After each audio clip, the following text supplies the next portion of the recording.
Hello everyone, আসসালামু আলাইকুম। আশা করি সবাই ভালো আছেন।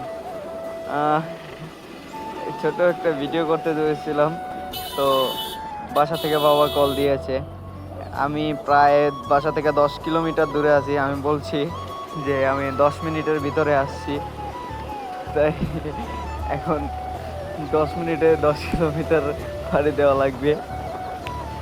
বাবা কল দিলে ছেলেদের কি হয়, যেখানে থাকুক না কেন, ঝড় তুফান যাই হোক, 10 মিনিট তো 10 মিনিট, 10 মিনিটের ভিতরে যে করে হোক আপনার বাসায় পৌঁছাতে হবে। আম্মু যদি কল দেয় তাহলে যে কোনোভাবে ম্যানেজ করা যায়। আমি আসতেছি, পরে আসবো, ভালো লাগতেছে না, রাখো তো ফোন, পরে আসতেছি, এগুলো বললে ম্যানেজ করা যায়। কিন্তু ভাই বিশ্বাস কর, আব্বু যদি একবার কল দেয় আর বলে যে কিরে কই আসোস তুই, আর জেনেই থাকি না কে, বলতে হয় কি যে আমি বাসার পাশে আছি, আমি আসতেছি, 10 মিনিটে আসতেছি। এটা ভাই বিশ্বাস করে না, আর কি বলবো। আচ্ছা ঠিক আছে ভাই, সবাই ভালো থাকবেন, সুস্থ থাকবেন। আল্লাহ হাফেজ।